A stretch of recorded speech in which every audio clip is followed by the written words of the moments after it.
Lucas 11, 33 a 36. Na versão Almeida, revista e atualizada que adotamos em nossa igreja, lemos assim: ninguém, depois de acender uma candeia, a põe em lugar escondido, nem debaixo de um alqueire, mas no velador, a fim de que os que entram vejam a luz. São os teus olhos a lâmpada do teu corpo. Se os teus olhos forem bons, todo o corpo será luminoso. Mas se forem maus, o teu corpo ficará em trevas. Repara, pois, que a luz que há em ti não sejam trevas. Se, portanto, todo o teu corpo for luminoso, sem ter qualquer parte em trevas, será todo resplandecente como a candeia quando te ilumina em plena luz.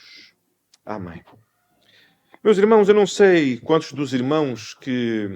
Eu sei que temos irmãos que estão a frequentar a nossa igreja há menos tempo do que isto.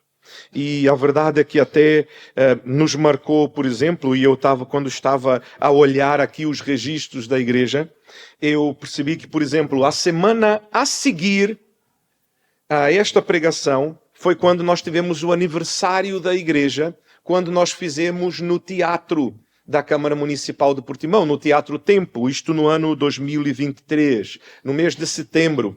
E aquela vez, aquele domingo, foi o primeiro domingo, na verdade aquilo foi no sábado, e depois nós tivemos o culto a seguir no domingo, no dia a seguir. Mas aquele fim de semana de celebração do aniversário da igreja foi, por exemplo, o primeiro fim de semana que a família do irmão Alessandro veio à igreja. Isto eu sei porque nós, inclusive, nos encontramos aqui, ele veio buscar os convites, foi a primeira vez que nós conversamos, passamos aqui algumas boas horas a conversar, como sempre. E então eu sei que existem muitos irmãos que de lá para cá, ou seja, desde o aniversário da igreja em 2023 para cá, chegaram. Alguns dos irmãos não estavam aqui ainda nesta altura, mas no fim de semana anterior, exatamente no dia 10 de setembro, nós estudamos o texto de Lucas 8, 16 a 18. E é muito interessante nós percebermos como que o Senhor Jesus, como nós já temos repetido aqui também, ele e a metodologia de ensino, que é muito antiga, não é de hoje, não é? E às vezes o Álvaro chega em casa a dizer, nós perguntamos como é que correu a aula, e ele disse que correu bem, e nós perguntamos, mas teve alguma coisa nova? E às vezes nós percebemos na voz dele aquela sensação de enfadonho, porque a verdade é, mas nós estamos a ver novamente esta disciplina. Isto já foi ensinado, se não me engano, quando eu estava ali no 3º ou no 4º ano, e agora estamos a voltar nisso mais uma vez. E agora já começa a aparecer, ele já está no 8º ano, já ia para o final do 8º ano, então já começa a ter algumas disciplinas que ele já está a estudar e ele diz, mas nós já estudamos isto 2 vezes. Estudamos isto lá no começo, quando estava lá no 1º, 2º ano, voltamos nisto quando estava ali no 5º, 6º, e agora voltamos mais uma vez nisto. Claro que sempre há alguma novidade, sempre expande-se o conhecimento de alguma forma, porque afinal eles agora já têm capacidade de perceber melhor. E a verdade é que a metodologia de ensino, e os irmãos que estudarem metodologia de ensino vão perceber isto. Por isso é que às vezes o pastor repete-se um bocado no culto, e talvez os irmãos percebam, mas o pastor ali, ele repetiu ou deu 2 ou 3 exemplos, exatamente porque a ideia é que nós expandimos e nós retornamos, e nós damos mais de um exemplo, porque nós... efetivamente, inclusive numa pregação, ao contrário de uma sala de aula, eu não tenho como parar e perguntar, todos os irmãos perceberam? Posso então perguntar aqui agora ao Marcelo. Marcelo, então diga-me lá o que eu expliquei, para ver se realmente o Marcelo percebeu. Nós não temos como fazer isto. Então usamos como artifício darmos 2 ou 3 exemplos distintos, exatamente para que aquele que não apanhou de primeira apanha de segunda, o que não apanhou de segunda apanha de terceira, o que não apanhou de terceira fica gravado, vai para a internet, assiste novamente no YouTube, porque aí também, senão já era demais. Mas normalmente uma coisa que nós fazemos é retornar também aos temas.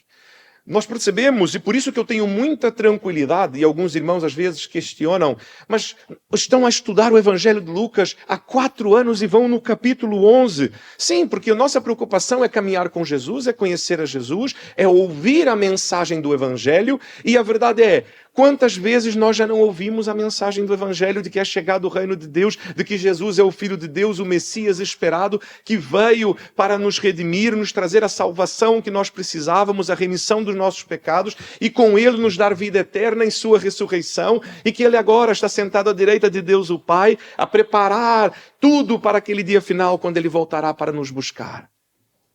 Quantas vezes já não ouvimos isto? Porque exatamente o Evangelho, ele não é como se fosse uma trama de ficção que nós queremos logo acelerar e chegar no final para sabermos como é que termina a história. A verdade é que Jesus, como nós brincamos aqui algumas vezes, já nos deu este spoiler algumas vezes. Ele já disse como é que vai ser no final. Eu acabei de dizer. Nós acabamos de resumir aqui a mensagem do Evangelho toda num compacto em 1 minuto. E a realidade aqui, meus irmãos, é exatamente isto que é o Evangelho. Ele está a dar provas, como Lucas diz lá no começo. O objetivo dele com este texto a Teófilo é dizer: Teófilo, pode ter certeza, para que saibas e tenhas certeza de tudo quanto Jesus ensinou. E então, por vezes, vamos ver que o tema volta. E volta, não porque Lucas escreveu para ser pedagógico, mas porque Jesus o fazia. Jesus está a falar aqui para homens que estão a andar com ele desde o começo do seu ministério. Ele tem ali os apóstolos com ele, que o conhecem e já caminham com ele, como nós falamos. Apesar de estarmos aqui no capítulo 11, já estamos a ir para o final do ministério de Jesus. Tanto que no começo do capítulo 12 vamos começar a ver a trama para matar Jesus. Portanto, nós já estamos ali nos últimos meses da vida de Jesus, enquanto Jesus já está a ir para Jerusalém, para a Páscoa. E então esses homens já caminham com Jesus ali aproximadamente 2 anos e meio ao menos. E não é 2 anos e meio como nós, não é? Que vamos à igreja ao domingo e passamos a parte da manhã. São 2 anos e meio a conviver diariamente com Jesus. A caminhar com Ele todos os dias, da hora que acorda até a hora que vai dormir. Às vezes, até não dormir. Ou dormir enquanto Jesus ora e depois ser repreendido por Ele. Como já vimos aqui acontecer. Dormir quando não era suposto.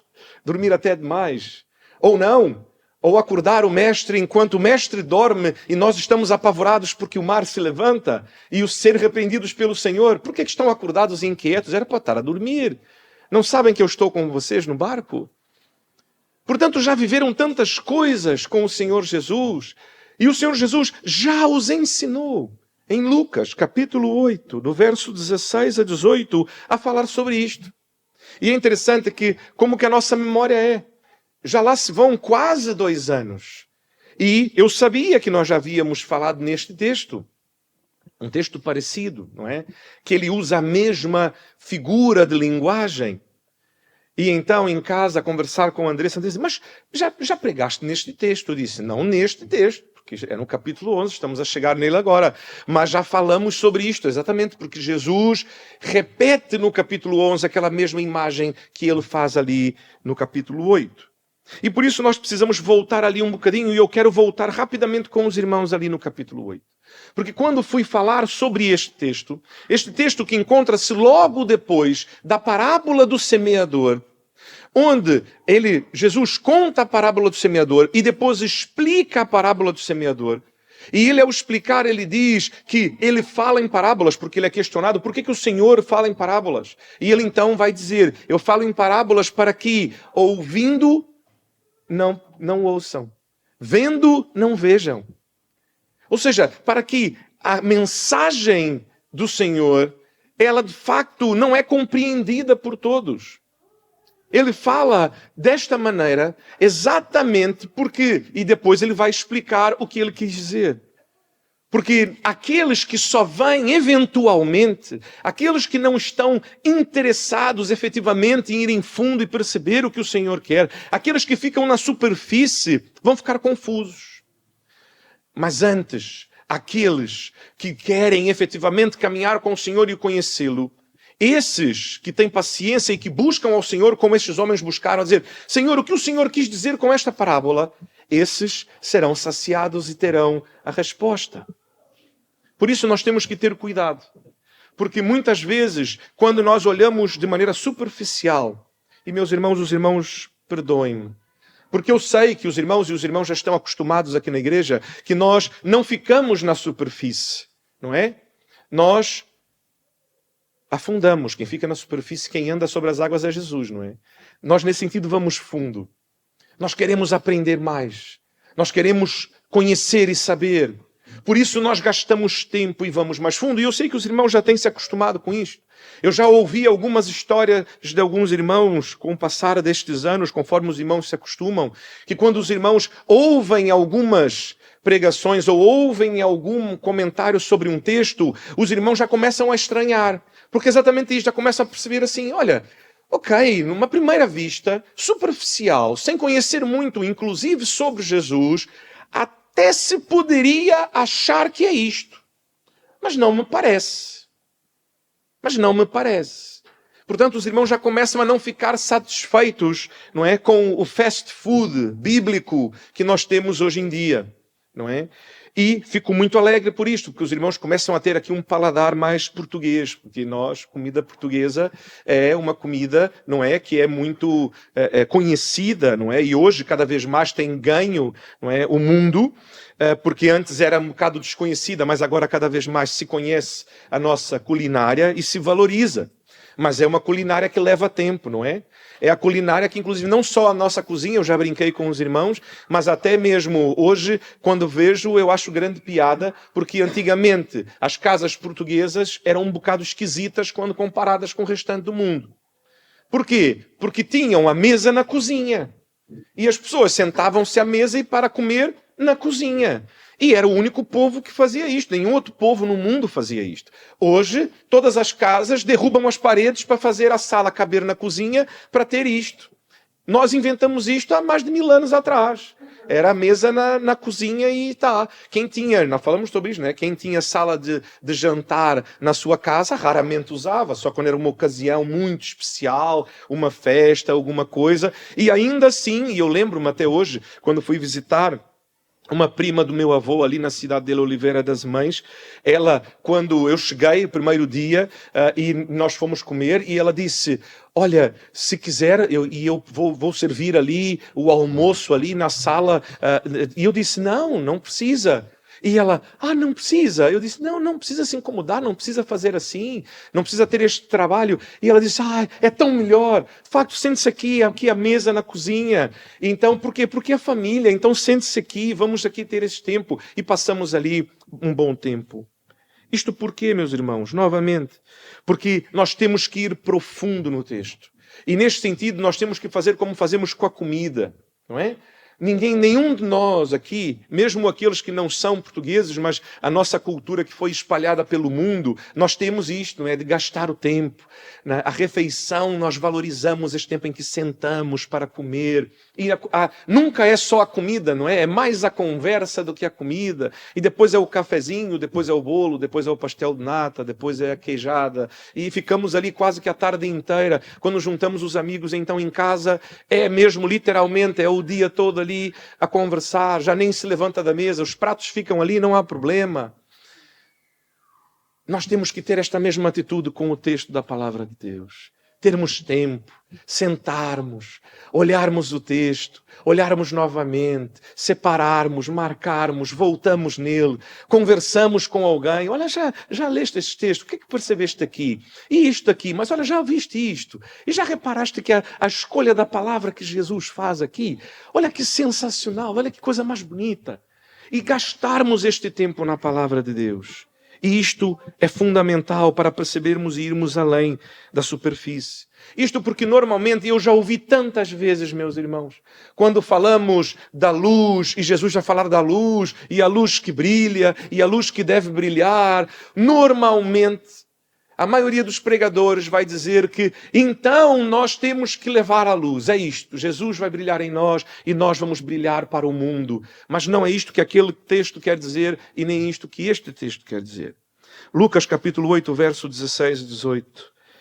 Ninguém, depois de acender uma candeia, a cobre com um vaso ou põe debaixo de uma cama. Pelo contrário, coloca sobre o velador, a fim de que os que entram vejam a luz.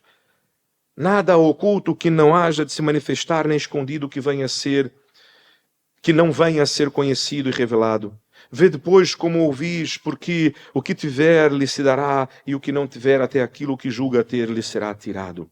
E nós falamos sobre o abuso que normalmente fazem deste texto. Principalmente aqui no verso 17, quando fala do oculto que não será revelado. E principalmente as igrejas, muitas igrejas hoje em dia, não é? Que nós vemos que as pessoas querem falar de revelação. E então vão dizer, olha meu irmão, vigie, vigie, porque não há nada oculto na tua vida que não vá ser revelado. Não é isto que o texto está a dizer.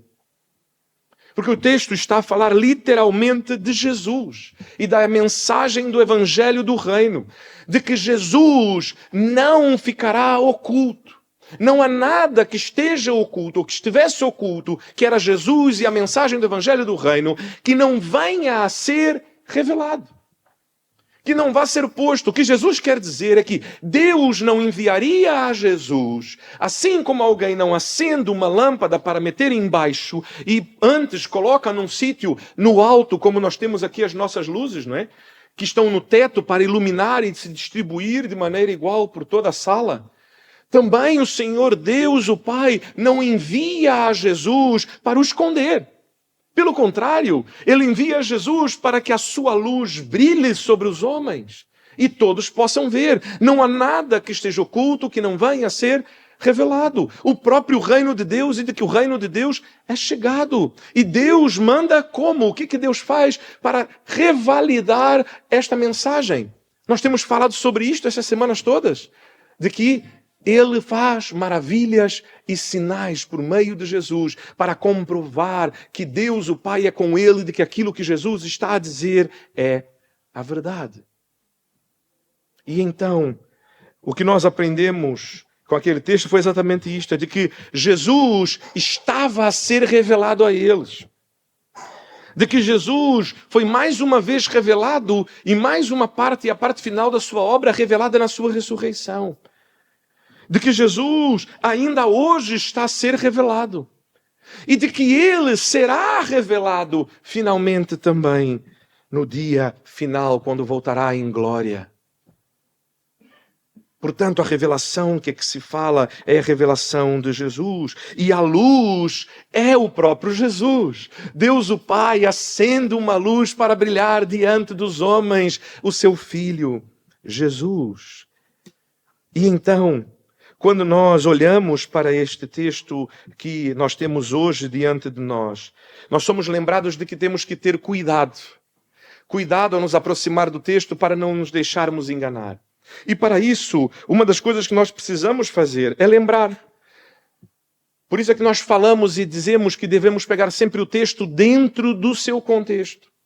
De que nós temos que ir além deste pequeno trecho que os irmãos veem, que chama-se perícope, que normalmente tem um título que é colocado posteriormente, que não existe no original. É uma divisão que o irmão que fez esta tradução achou que era uma divisão mais didática para aprenderem. Mas que o texto, ele é um texto corrido, não é dividido em capítulos, não é dividido em versos. Mas quando nós então apanhamos aqui o verso 33, quando lemos, ninguém depois de acender uma candeia a põe em lugar escondido, debaixo de um alqueire, mas no velador, a fim de que os que entram vejam a luz.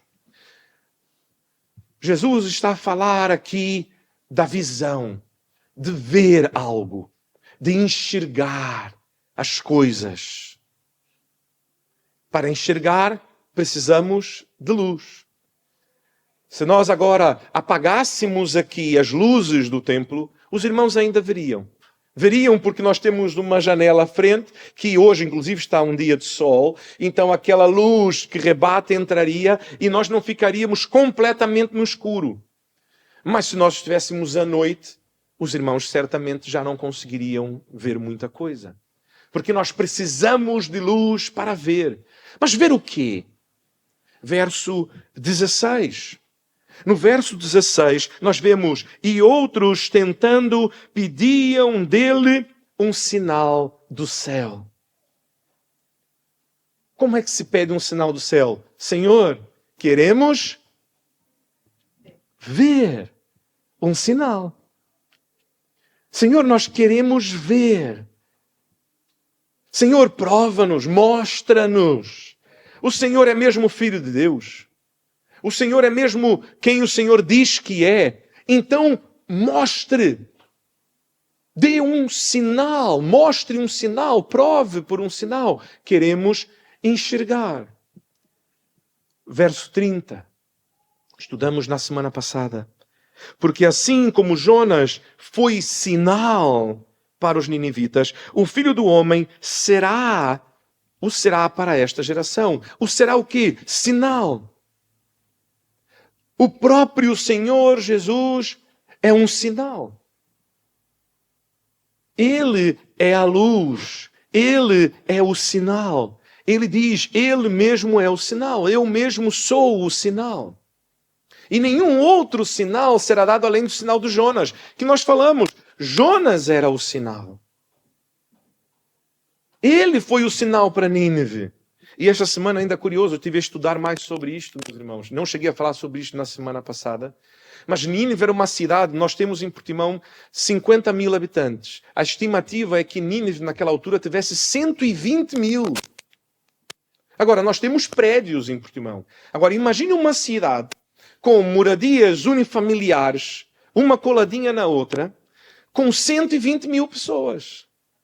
Imaginem o espaço que isto não tomava. Imaginem a dimensão desta cidade. E Jonas vai até aquela cidade, ele prega e toda a cidade se converte. 120 mil pessoas. Eu estava a estudar isto ainda, achei engraçado que até o comentarista dizia que não há na Bíblia nenhuma pregação que tenha tido tantos convertidos como Jonas em Nínive. 120 mil convertidos. Nem no Novo Testamento, nem Jesus, nem mesmo depois a pregação dos apóstolos no Pentecostes, não foram 120 mil homens. É a maior conversão descrita na Bíblia. Toda uma cidade. E a cidade de Nínive era a cidade que era a capital do Império da Assíria. Que depois nós vamos continuar a ler. E se os irmãos forem lerem, por exemplo, o profeta Naum. Naum é profeta em torno de 120 anos depois de Jonas ir a Nínive. E Naum, entretanto, quando vai profetizar, ele profetiza contra Nínive que acabou a paciência do Senhor. Porque depois daquela geração que se converteu, a geração a seguir afastou-se do caminho do Senhor ainda pior do que a geração anterior. Meus irmãos, Jesus diz, eu sou o sinal. Assim como Jonas foi sinal para Nínive, eu sou o sinal. Só que este povo continua a insistir. E novamente nós precisamos lembrar que o texto não tem a divisão. Portanto, Jesus, quando fala, mas eu sou maior do que Jonas, podem abrir suas Bíblias, verso 32, é assim que termina. Mas está diante de vós aquele que é maior do que Jonas. E ele continua, porque esta separação não existe no original. E aqui ele também não faz uma separação como se então Jesus foi embora e no outro dia. Não, a fala de Jesus continua numa só fala. Pois está diante de vós aquele que é maior do que Jonas. E ninguém, depois de acender uma candeia, assim como Deus, quando envia Jonas para Nínive, e a questão de Jonas com Deus era exatamente esta, lembram-se? Senhor, eu não quero ir a Nínive, porque eu sei que eles se vão converter. E o que eles merecem é a destruição. Eles merecem que o Senhor os destrua. Portanto, eu não quero ir a Nínive. Porque eu sei que o Senhor vai tocar o coração deles e eles se vão converter. Eles se vão arrepender e o Senhor os vai perdoar. E eu não quero. O Senhor, quando envia Jonas a Nínive, não envia para que seja uma candeia posta embaixo de uma cama. Ele, quando envia Jonas a Nínive, ele envia para que seja ouvido. E é por isso que acontece o que acontece. E é por isso que Jesus diz que ele será um sinal para aquela geração, assim como para a nossa geração, como Jonas foi para Nínive. E ele aqui continua a dizer, ninguém, depois de acender uma candeia, põe num lugar escondido, nem debaixo do alqueire, mas no velador, a fim de que os que entram vejam a luz. Jesus o que está a dizer basicamente para estes homens é dizer a eles, olha, Vocês falam, pedem sinais e maravilhas, como se a candeia estivesse escondida. Como se a candeia estivesse embaixo de um alqueire, embaixo de uma cama. Mas não! A candeia está posta no velador. E ela ilumina todo aquele que entra na casa. Continuam a pedir sinais, como se os sinais já não tivessem sido dados. Eu sou o próprio sinal. Como se já não conseguissem ver claro como a luz do dia. A candeia já está posta no velador, e todo o que entra na casa verá. O problema aqui são duas coisas. O primeiro, que podemos dizer que Jesus passa mais rápido por este, mas ele já nos deixa aqui um indício, e que haveremos de falar, e já falamos outras vezes. Porque ele diz, todo aquele que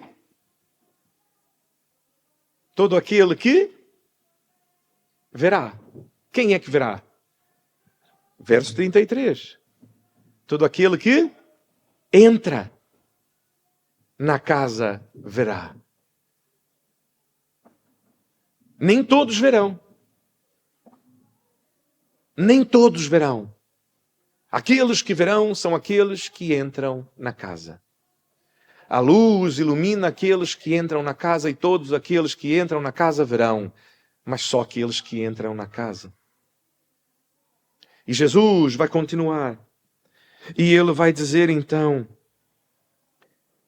e o que ele quer dizer com isto? É de que ele é esta luz. Ele é a luz que ilumina a tudo. Ele é a luz contra a qual a escuridão não consegue resistir. Meus irmãos, João, e alguns vão dizer que João, ao escrever o seu capítulo 1 do seu evangelho, foi buscar na filosofia, foi buscar no conhecimento da Grécia. Não. João era o discípulo amado de Jesus. Aquele mais próximo, aquele que tinha maior amizade, mais intimidade com o Senhor.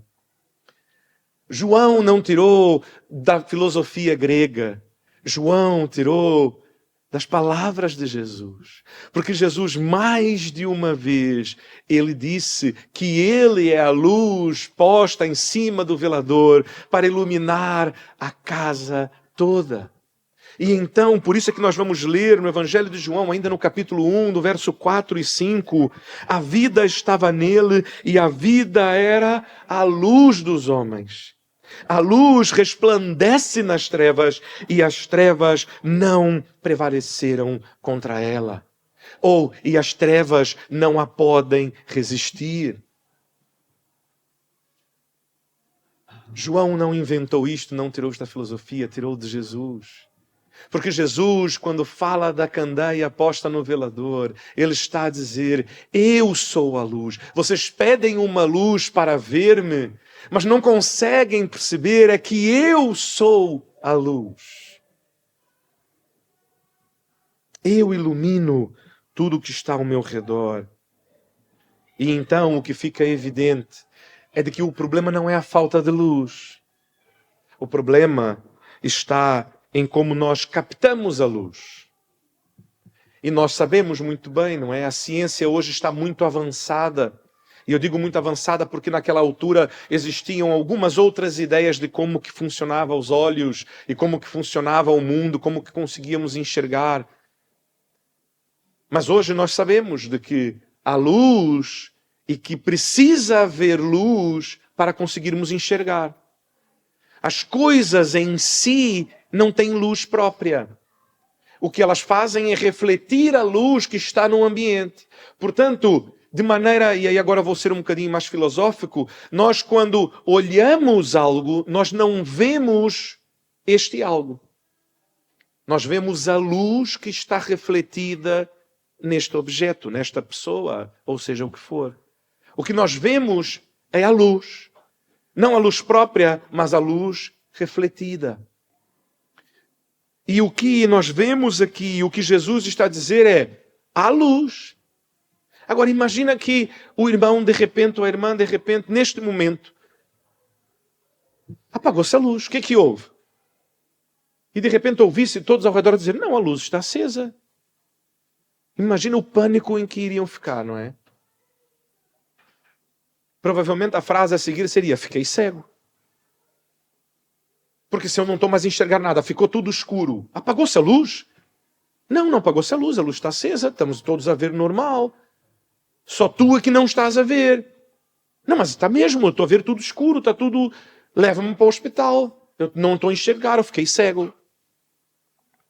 O que Jesus está a dizer é que vocês não enxergam por falta de sinal. Vocês não enxergam por falta de luz. Não é esta a razão de não conseguirem ver. Vocês não veem porque os vossos olhos são maus. Porque os vossos olhos, como diriam as crianças mais pequeninas, não é? Diriam, estão partidos, estão estragados, estão rotos, já não funcionam. Vocês são o problema. Os seus olhos são maus. E em vocês só há trevas, porque vocês não conseguem ver a luz, porque os seus olhos são maus. Verso 34. São os teus olhos a lâmpada do teu corpo. Se os teus olhos forem bons, e aqui a palavra bom, ela pode significar, na verdade, outras duas palavras, generosos. Ou se os seus olhos forem sinceros. Sinceros aqui no sentido, e achei até curioso esta palavra como um adjetivo para os olhos. Olhos sinceros. E fiquei a tentar imaginar o que significariam olhos sinceros. Fui até buscar um dicionário o sentido da palavra sincero. É que é honesto, é verdadeiro, com aquilo que se vê. Que não duvidas do que vês. Porque nós sabemos, às vezes nós vemos. Mas às vezes nós vemos uma coisa e nós até paramos, espera lá, deixa-me ver isso aqui mesmo. É isto mesmo? É isto mesmo que eu vi? Será que era isto? Isto quando temos tempo. Se estamos dentro de um carro a conduzir, não é? Se calhar vemos alguma coisa e nós temos, olha, acho que era o pastor, eu não sei. Pronto, já passou, já não sei mais. Mas eu acho que era o pastor, não sei. Eu duvido do que vi. Não sei se vi ou se não vi. Mas se os seus olhos forem sinceros e verdadeiros com o que veem, com o que têm diante dele, se os seus olhos forem bons, honestos, generosos, verão a luz. Entretanto, e ele diz que não só verá a luz, como o teu corpo será luminoso. Mas se forem maus, o teu corpo ficará em trevas. E aqui novamente o mal em oposição a este bom também é a falta de generosidade ou a falta de sinceridade. Ou seja, se os seus olhos mentirem para ti, se os teus olhos te enganarem, e olha, quem está a falar com vocês é um míope, e um míope que depois de ter feito cirurgia passou a ver bem, e agora volta a ver mal, já tenho que aumentar as letrinhas no tablet para conseguir enxergar, porque senão tenho que começar a... Meus olhos já me enganam um bocado. Que isto sirva, meus irmãos, e eu sempre brinco, e eu acho Deus de uma ironia e de um cuidado conosco, porque o quanto isto nos lembra das nossas incapacidades, não é? O como somos relembrados diariamente. Porque quando eu olho e eu enxergo, eu acho Deus tão irônico. Porque eu olho para isto como uma metáfora de que eu tenho que ter cuidado mesmo, porque às vezes eu posso achar que estou a ver bem e não estou. Às vezes eu posso não estar a enxergar exatamente as coisas como devem ser e por isso eu tenho que duvidar de mim mesmo e ter cuidado. Como os irmãos já ouviram o pastor dizer tantas vezes, tenham cuidado, duvidem de vocês mesmos, duvidem do seu coração, da sua inclinação, o contrário do que o mundo diz, não é? O mundo hoje diz, siga os seus sonhos, ouça a voz do teu coração. E nós dizemos, duvide dos teus sonhos, duvide da voz do teu coração. Porque é isto que o nosso Senhor nos diz. Porque a realidade é esta, os nossos olhos são como o de alguém que é míope. Nós às vezes achamos que estamos a ver muito bem. Apenas para chegarmos um bocadinho mais perto, e quando chegamos mais perto, vemos que afinal não era bem assim como pensávamos que era de longe. Ou o contrário, não é? E a ironia é esta, porque depois, quando começamos a ficar mais velhos, nós ganhamos experiência e nós agora sabemos. Eu já não posso olhar de longe. Eu preciso me aproximar para enxergar bem. E agora, quanto mais eu me aproximo, pior eu vejo. E aí agora eu precisei fazer o contrário. Eu precisei achar aqui a graduação, nem longe demais, nem perto demais. Eu preciso achar aqui a medida correta. E como isto nos ensina sobre Deus e sua palavra e a caminhada com Ele. Os nossos olhos são maus. Mas aqui há algo interessante, porque Jesus não começa pelos olhos maus, ele começa pelos olhos bons. Porque ele diz que se os vossos olhos forem bons, generosos, sinceros, então todo o seu corpo será luminoso. E isto pode nos levar, se nós não tivermos um cuidado, e lembram-se novamente da superfície e da profundidade. Na superfície, vocês vão ouvir alguém lhes dizer, estão a ver? Segues a Jesus? Então é porque teus olhos são bons. É mérito teu olho é bom. Aqueles outros é que têm o olho mau. Eu tenho o olho bom. Porque afinal eu vi e eu segui a Jesus. E eu sigo e agora ele ilumina a minha alma. Olha lá como é que eu sou bom. Ou ainda dizer, precisas te esforçar. Precisas te esforçar para enxergar. Para ver, para que teus olhos sejam bons. Cuide para que teus olhos sejam bons. Meu irmão, minha irmã, não há cuidado que possamos ter. Eu nasci, pronto, eu enxergava bem. Passei a ter miopia, desenvolvi enquanto crescia. É uma condição, exatamente por isso, por questão da formação dos olhos, conforme cresce. E aí tem uma questão do crescimento e as distâncias. Pronto. Não vamos entrar aqui num muito específico. Mas eu, quando tinha mais ou menos 9 anos de idade, não é? Eu comecei a usar óculos, porque já não enxergava. Já não enxergava bem. E aquele grau ainda continuou a crescer durante muitos anos. Não importa o quanto eu me esforçasse para ver. Eu não conseguia ver.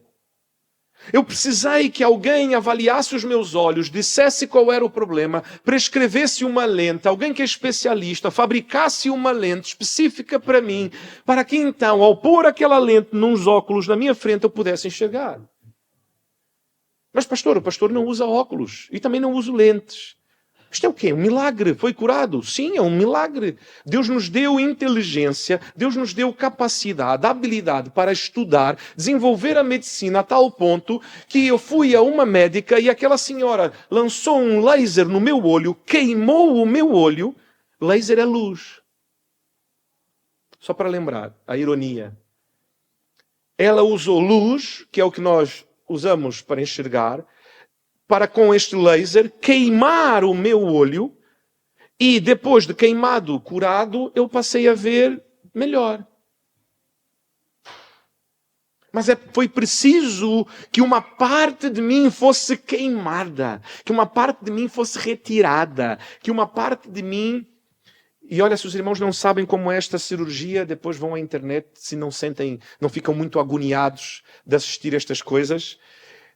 tem piada. Eu gosto de ver, eu até gosto de ver, eu não me importo. Eu sei que, em geral, pronto, há pessoas que não se sentem confortáveis, por isso também não vou descrever. Mas é bastante curioso e, de facto, dá uma agonia de ver. Mas é preciso que se faça isto. Quantos dos nossos irmãos aqui na igreja já não precisaram passar por algum procedimento cirúrgico exatamente para tirar alguma coisa do seu corpo para ficar saudável? Não era o esforço próprio. Não havia como nós, por nós mesmos, fazermos, consertarmos. Então o que Jesus está a dizer quando ele diz isto?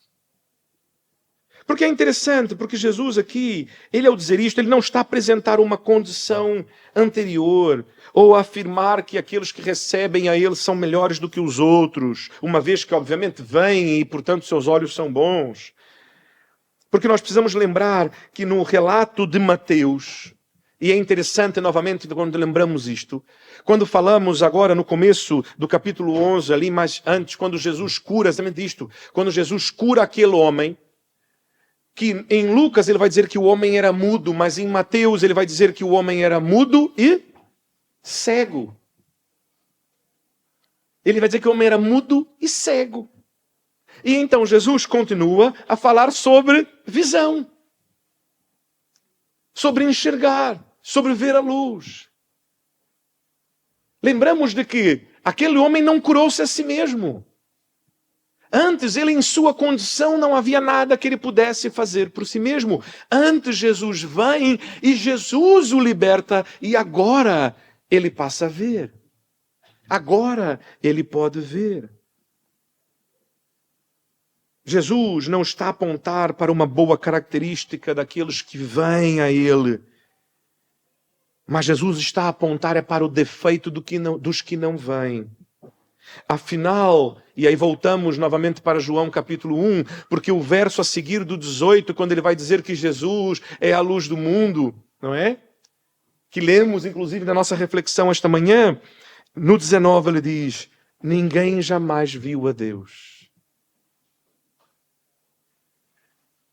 O Deus unigênito que está no seio do Pai é aquele que o revelou. Verso 18. Nós lemos aqui. É Jesus quem revela ao Pai. E aqui, os mais jovens, temos aqui poucos que não apanharam esta altura. Ainda somos maioria, meus irmãos. Nós que ainda vimos o que era uma revelação de uma fotografia, não é? Eu dizer isto, a maioria dos irmãos percebeu, mas há aqui uns quantos irmãos que não apanharam esta altura. É porque antigamente, fotografia, para aqueles que não lembram, fotografia é escrita, grafia, foto é de luz, é escrita com a luz. Então, a fotografia também precisa de luz, não é? Todos sabemos, não dá para tirar fotografia no escuro. Para tirar fotografia no escuro é preciso ter um flash para poder iluminar. Porque a fotografia é com luz. Só que antes não existiam câmeras digitais. Eu ainda apanhei esta altura e eu gostava muito de fotografia quando era novo e os meus pais, obviamente, havia um limite porque eu gostava muito de fotografia, mas era muito caro se comprar os rolos de fotografia e depois ainda tinha que mandar revelar aquilo e tinha que saber fotografar bem porque, obviamente, não era como hoje, não é? Hoje tiram-se quantas fotografias quase que quiser. Aquilo farta-se, qualquer um farta-se tirar fotografia e não acaba as memórias. Na nossa altura não, eram rolos de 12, 24 ou 36 poses. Portanto, tinha 36 fotografias para tirar nas tuas férias todas. Escolhias muito bem a fotografia para ter certeza que ia ficar boa. E depois, quando revelava, via que naquele momento, pronto, estava embaçada a lente da câmera, que passou um pássaro à frente, foste tirar uma fotografia do outro lado da rua, passou um autocarro, exatamente no momento em que clicaste, ficou a aparecer só o autocarro. E descobria isto às vezes meses depois, não é? Por que eu estou a dizer isto? Porque o que ele está a dizer aqui é que Jesus é que revela. E o processo de revelação exatamente era este aqui. Imprimia-se, não é? Quando tirava a fotografia, a imagem ficava impressa no filme. Mas depois era preciso levar o filme para que fosse revelado. O fato de estar ali impresso não fazia nada. Era preciso levar para uma câmara escura para se revelar a fotografia, para fazer com que aquilo que ficou impresso no filme agora voltasse, saísse, fosse para o papel, para que então se pudesse ver. Obviamente Jesus não está a falar de fotografia, não é? Mas a falar daquilo que é revelado. O que significa revelado? Revelado é retirar o véu. Como uma noiva, não é? Antigamente, que vinha, entrava com o véu à frente e depois então tirava o véu e agora se podia ver, podia-se enxergar. É Jesus quem tira o véu dos olhos. É Jesus que faz com que consigamos enxergar. Portanto, não existe ninguém com bons olhos.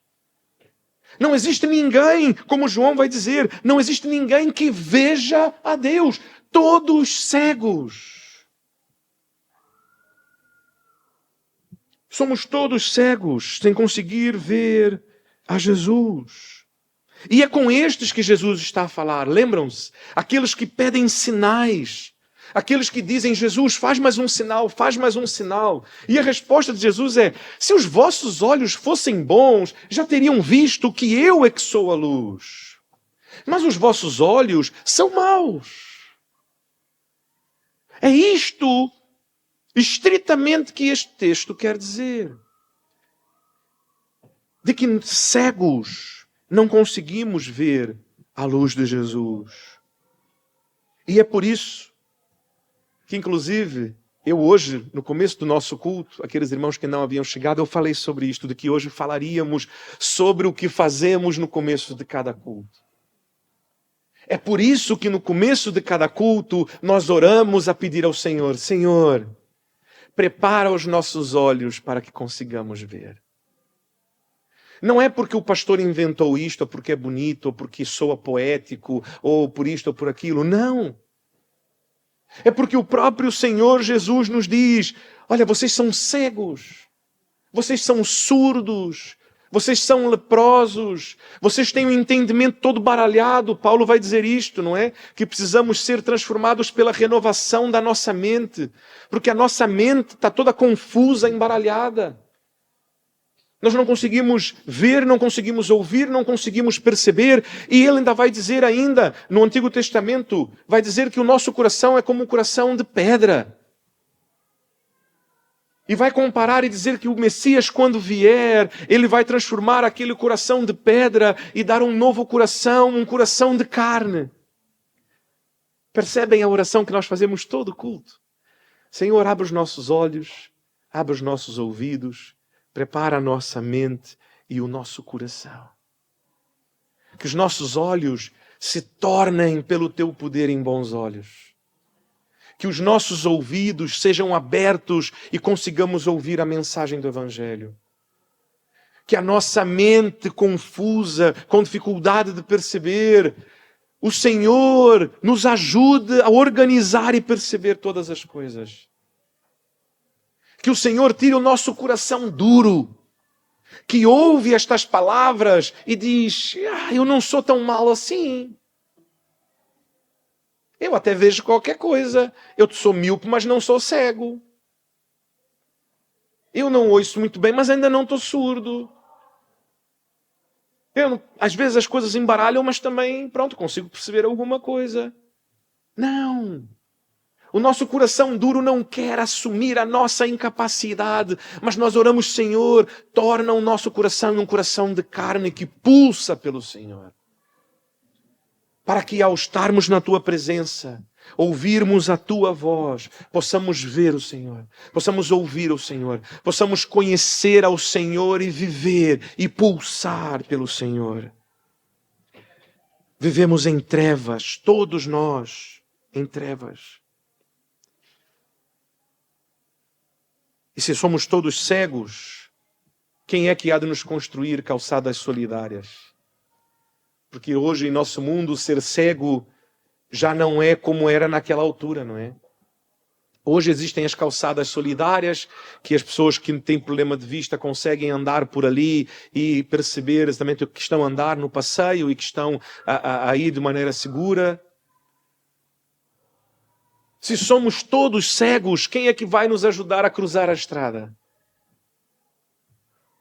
Se somos todos cegos, quem é que pode nos conduzir em segurança pelos caminhos tortuosos das arribas? Imaginam 2 cegos andar pelas arribas ali na praia dos Castelos, 3 Castelos. Iam cair lá para baixo, não é? É perigoso já com quem vê. Imagina com quem não enxerga. Iam parar todos lá embaixo. E é assim que nós somos. Somos cegos a conduzirem uns aos outros pelas arribas da vida. E a quem estamos a ouvir? Por isso é que digo aos irmãos: irmãos, não ouçam a mim. Ouçam a palavra de Deus. Ouçam aquilo que a palavra de Deus tem a ensinar. Não devemos ouvir a homens, mas ouvir ao Senhor. Repara, pois, que a luz que há em ti não sejam trevas. Se, portanto, todo o teu corpo for luminoso, sem ter qualquer parte em trevas, será todo resplandecente como a candeia quando te ilumina em plena luz. Seremos resplandecentes não por nós, percebem? Resplandecentes no sentido de refletiremos À luz da candeia, quando a candeia ilumina-te em plena luz. Significa que estaremos quando os nossos olhos, quando o Senhor Jesus vem e restaura os nossos olhos e nós passamos a vê-lo. A verdade é que passamos a ver e nós agora vemos a luz dele a resplandecer em nós. Nós passamos até a olhar para nós mesmos e a ver, como quando acende a luz. Nenhum de nós se veste antes de sair de casa no escuro, não é? Senão, se calhar, ia vir para a igreja um bocado engraçado. Ia pôr o pastor ia estar aqui agora com umas sandálias, se calhar, com uma calça de treino, com outro casaco estranho, uma camisa de pijama, se calhar. Por quê? Porque no escuro não ia conseguir enxergar bem a roupa que estava a apanhar. E uma coisa de uma cor, outra coisa da outra cor, e as pessoas iam dizer: "Oh, pastor, está um bocado engraçado hoje, o que é que se passou?" Não, é que eu vesti-me para vir para a igreja no escuro. Os irmãos iam dizer: "Olha, se calhar era melhor o pastor acender a luz." Nenhum de nós faz isto. Nenhum de nós escreve ou lê no escuro. Nenhum de nós pode fazer nada no escuro. Mas quando o Senhor Jesus nos ilumina, nós somos capazes de olhar para nós mesmos e nos ver. E isto faz algumas coisas. A primeira dela é que Jesus, então, quando Ele vem em nossas vidas, Ele ilumina toda a casa. Ele ilumina tudo. Ele acaba com a nossa escuridão. Tudo está iluminado. Agora, o que é que acontece quando um lugar escuro há muito tempo é iluminado? Meus irmãos, certamente os irmãos já arrastaram aquele guarda-roupas para frente alguma vez, não é? Que estava ali escuro. E de repente os irmãos arrastaram um guarda-roupa e o que acontece? O que vem? As crianças se calhar teriam a ideia, não é? Mas limpei aqui atrás do guarda-roupa há um mês. Eu arrasto o guarda-roupa, vai estar limpo, não é? Eu limpei tem um mês, pus o guarda-roupa de volta, não é? Pus lá de volta o guarda-roupa, está limpo. E nós arrastamos o guarda-roupa para frente, o que acontece? Não está limpo, está sujo. Meus irmãos, nós temos crianças em casa. Nós arrastamos o sofá para frente, apanhamos todos os brinquedos que estão lá embaixo. No dia a seguir, se nós arrastarmos o sofá, adivinha o que é que nós vamos encontrar lá embaixo? Um brinquedo. Mesmo no dia a seguir. Não precisa esperar um mês, uma semana. Se der uma semana então, olha, vai ter brinquedos que as meninas provavelmente vão dizer: "Ei, eu estava a procurar esta boneca. Ainda este dia estava a procurar esta boneca, não sabia que aqui estava." É quase um baú de tesouro. Embaixo do sofá. Onde a luz não vê. Por isso, a maioria das pessoas, meus irmãos, não quer a luz. Porque a verdade é que a primeira coisa que a luz faz é mostrar o nosso estado. Nós muitas vezes olhamos e falamos: "Que maravilha, então é isto, eu quero a luz de Jesus, porque então eu quero com a luz de Jesus ser iluminado." E então Jesus diz: "Então vamos acender esta luz." Acenda a luz, nós nos olhamos no espelho e dizemos: "Apaga a luz, Jesus. Apaga a luz porque está mal, senão vão ver. Espero que ninguém tenha visto."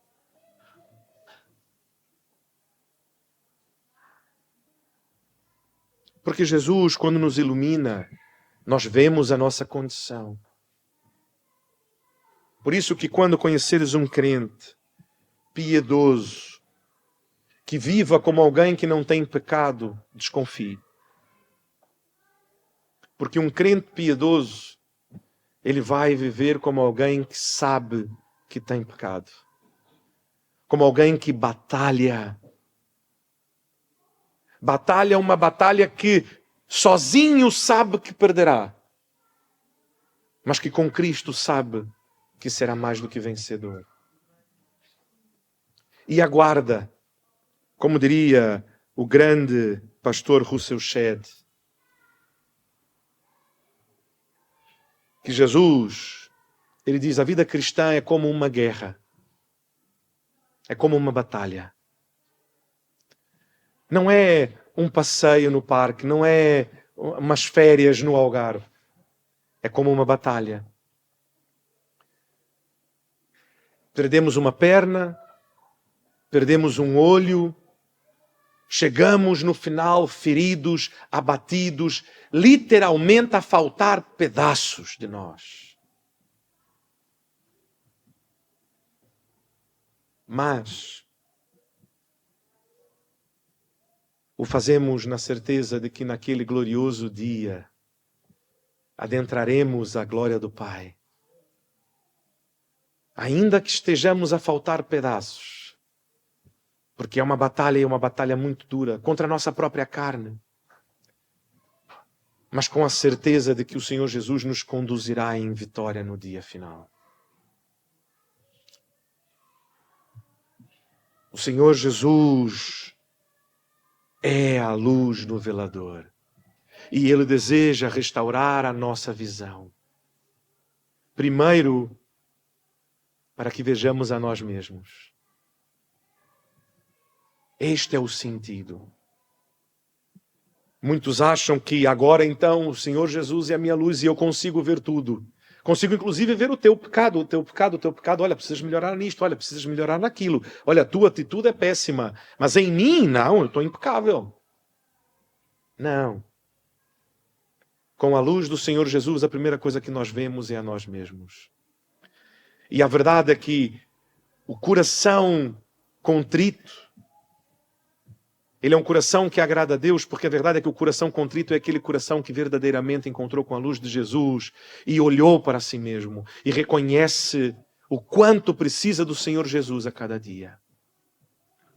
Nós somos igreja não para apontarmos o dedo uns aos outros, não para dizermos o outro o que ele precisa melhorar ou ser, mas nós somos igreja porque cada um de nós precisa da ajuda do outro para caminhar cada dia mais próximo do Senhor Jesus.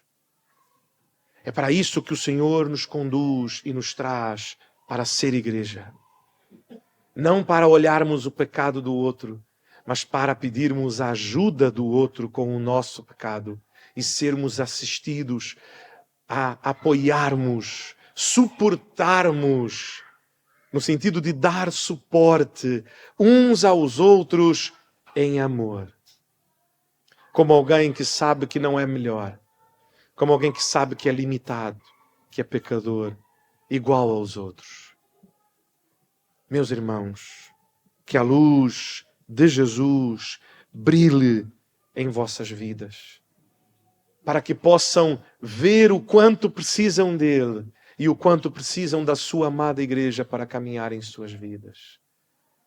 Portanto, a primeira coisa e a nossa oração esta manhã, mais uma vez, é: Senhor Jesus, abre os nossos olhos para que consigamos ver, os nossos ouvidos, que a nossa mente perceba, entenda, que o nosso coração seja transformado em carne para pulsar pelo Senhor, para que então o Senhor possa fazer a transformação completa. Porque as trevas não podem resistir à luz. E se o Senhor Jesus diz que aquele que vive em trevas, grandes trevas, é ao mesmo tempo aquele que está na luz de Jesus, Ele promete que brilhará. E brilhará não porque tem brilho próprio, mas porque refletirá a luz de Jesus. Porque as trevas não podem resistir à luz. E então a nossa oração esta manhã é aclamar: Senhor Jesus, que a Tua luz brilhe em nós e que ao vermos quem somos, possamos ser também transformados pela Tua presença para a Tua honra e glória, para que possamos resplandecer a Tua luz, como testemunhas de que aquilo que a Tua palavra nos diz e promete é verdade. Oremos ao Senhor.